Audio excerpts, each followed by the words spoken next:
Hello, good morning. Welcome to Fun and Learning School.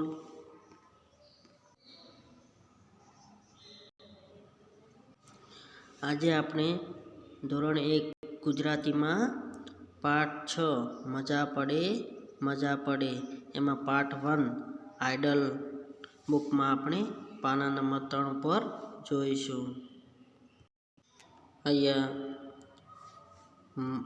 પાના number 6 પર મજા પડે એમાં આપણે ઋતુઓ વિશે જોઈશું. ઋતુ ગીત સાંભળો અને ગાઓ.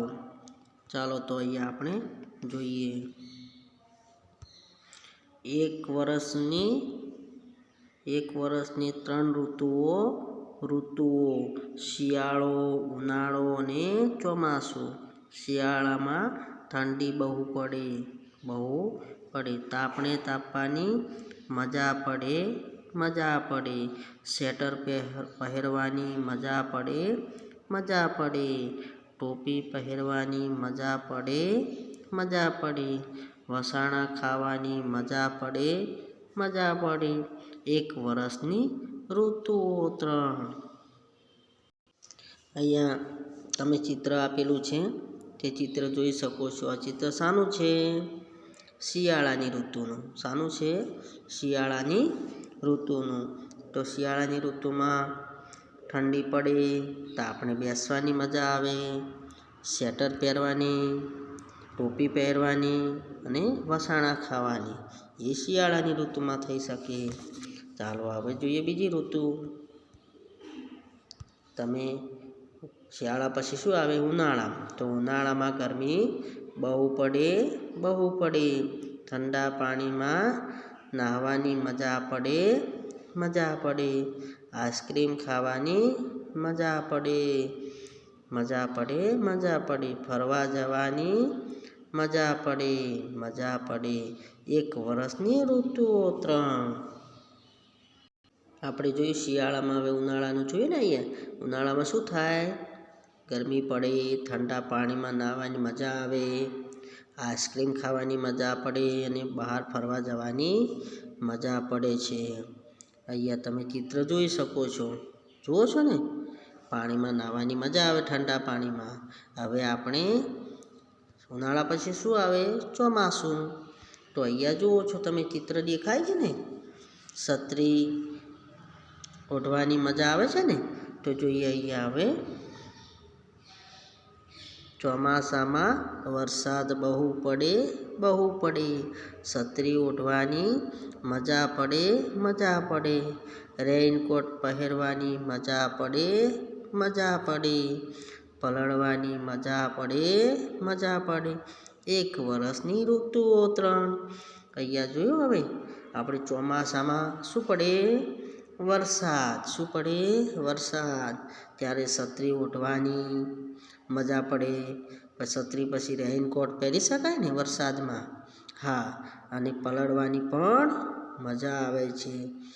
જોયું ને આપણે કેટલી ઋતુઓ જોઈ? શિયાળો, ઉનાળો ને ચોમાસું. શિયાળામાં આપણે જોયું કે વસાણા હતું ને. વસાણા શેમાંથી બને? ઘી, ગોળ, સૂંઠ, કાજુ, બદામ અને એમાંથી બની શકે. વાનગી બની શકે ને. વસાણા એટલે ઘી, ગોળ, સૂંઠ, કાજુ ને બદામ નાખીને વાનગી બનાવી શકાય. ચાલો હવે પાના નંબર 4 ઉપર જોઈએ. અહીંયા તમે પ્રશ્ન 1 આપેલો છે. નીચે આપેલા પ્રશ્નોના જવાબ ઉપર વિકલ્પ ખરાનું નિશાની કરવાની છે આ રીતે. તો જોઈએ પ્રશ્ન 1. એક વર્ષની ઋતુઓ કેટલી? હમણાં આપણે ગીત જોયું. એક વર્ષની ઋતુઓ 3. તો અહીંયા સાચો જવાબ પર ટીક કરેલું છે, તમે જોઈ શકો છો. પછી પ્રશ્ન 2. શિયાળામાં આપણે કયા કપડાં પહેરીએ છીએ? આ 3માંથી કયા કપડાં પહેરીએ? જો અહીંયા ટોપી, સ્વેટર તો પહેરી શકાય, તો સાચું. હાથના મોજા, મફલર તો પણ પહેરી શકાય, તો સાચું. આ છે ટોપી, તો ટોપી પહેરી શકાય આ રીતે? ન પહેરી શકાય, તો એને આપણે સાચું નથી કર્યું.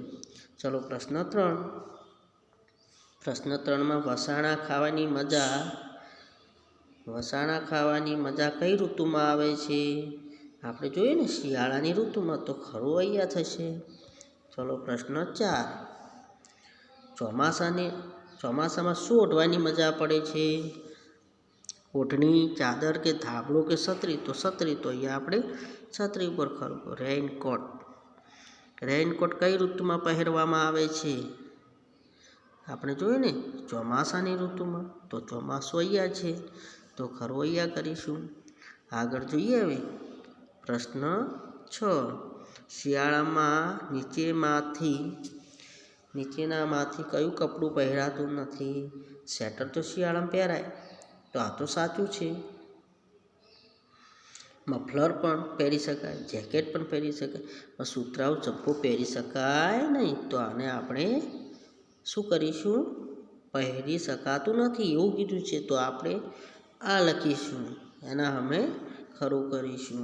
પ્રશ્ન 7, ઉનાળામાં ગરમીમાં શું ખાવાની મજા ન આવે?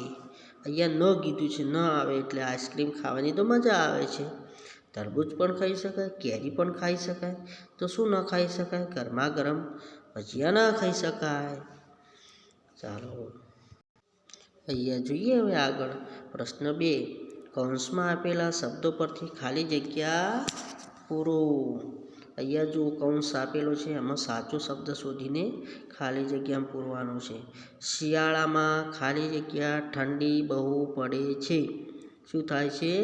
ઠંડી પડે. પ્રશ્ન 2, વરસાદ ચોમાસાની ઋતુમાં પડે છે. તો ચોમાસું ક્યાં છે? આ રહ્યું, તો ખાલી જગ્યામાં ચોમાસું.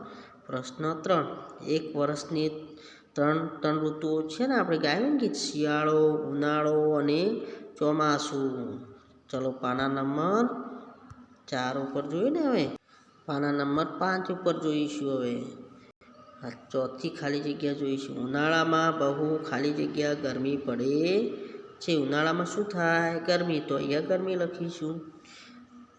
પ્રશ્ન 5, આપણે ચોમાસામાં ખાલી જગ્યા ઓઢીએ છીએ. શું ઓઢીએ? શાલ કે છત્રી? તો છત્રી. તો અહીંયા છત્રી છે.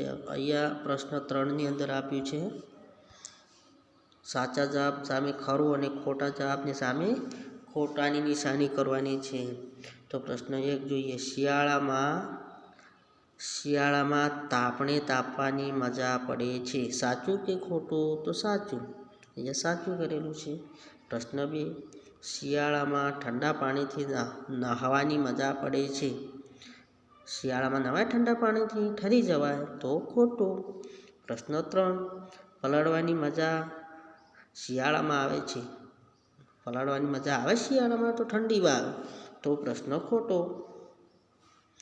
પ્રશ્ન આગળ જોઈએ. પ્રશ્ન 4, ઋતુની સંખ્યા નક્કી નથી. આપણે જોયું કે એક વર્ષની 3 ઋતુઓ, તો અહીંયા નક્કી છે. નક્કી નથી એવું નથી, તો ખોટું. અહીંયા બોક્સમાં ખોટું કરીશું.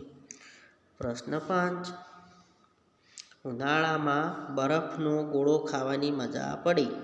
સાચું. ખાવ છો ને આપણે બધાએ, તો સાચું. પ્રશ્ન 6, ઉનાળામાં આપણે તડકામાં બેસીએ છીએ. તડકામાં ગરમીમાં બેસી શકાય? ન બેસી શકાય, તો પ્રશ્ન ખોટો કરીશું આપણે. ચલો પ્રશ્ન 4, નીચેના પ્રશ્નોના જવાબ 1-2 શબ્દોમાં લખવાના છે. ચાલો તો લખીશું. પ્રશ્ન 1, તમને કઈ ઋતુ ગમે છે? તે ઋતુની ગમતી વસ્તુ લખો. અહીંયા મને શિયાળો ગમે છે, તો અહીંયા મેં શિયાળો લખો. તમને ચોમાસું ગમતું તો પણ લખી શકો છો. તો ચોમાસામાં ટોપી, સ્વેટર, વસાણા ખાવાની મજા આવે છે. પ્રશ્ન 2, કઈ ઋતુમાં આઈસ્ક્રીમ ખાવાની અને ઠંડા પીણા પીવાની મજા આવે છે? ઉનાળો. તો આપણે ઉનાળાની ઋતુમાં લખીશું. 3 પ્રશ્ન, ગરમ ઊનની ટોપી ક્યારે પહેરવામાં આવે છે? શિયાળો. પ્રશ્ન 4, બાળકોને પલળવાની મજા કઈ ઋતુમાં આવે છે? ચોમાસું. તો આપણે ચોમાસું લખીશું. અહીંયા તમને જોડકા જોડવાના આપ્યા છે. આ ચિત્ર શાનું છે? તો વરસાદનું, ચોમાસાનું છે ને? હા, તો આપણે ચોમાસાની ઋતુ સામે ખરું કરીશું, જોડીશું જોડકાને. ચલો આ રહ્યું ચોમાસું. તમે આ બીજું ચિત્ર શાનું છે? તાપણું કરેલું છે ને? હા, તો શાને તાપણું કઈ ઋતુમાં થાય? શિયાળામાં. ચાલો આપણે શિયાળામાં જોડીશું. આ રહ્યું નાહવાની ઠંડા પાણીની મજા આવે છે. તો કઈ ઋતુમાં ઠંડા પાણી નાહી શકાય? ઉનાળો. તો અહીંયા ઉનાળો સાથે જોડીશું. તો આજે આપણે આઇડલ બુકની અંદર પાર્ટ 1 જોઈ ગયા. હવે પાર્ટ 2 જોઈશું. ત્યાં સુધી આ આપણું આજનું હોમવર્ક થયું અને આપણી આઇડલ બુકની અંદર પણ લખવાનું છે અને નોટબુકમાં પણ આપણે હોમવર્ક તરીકે લખવાનું છે. Okay, bye bye.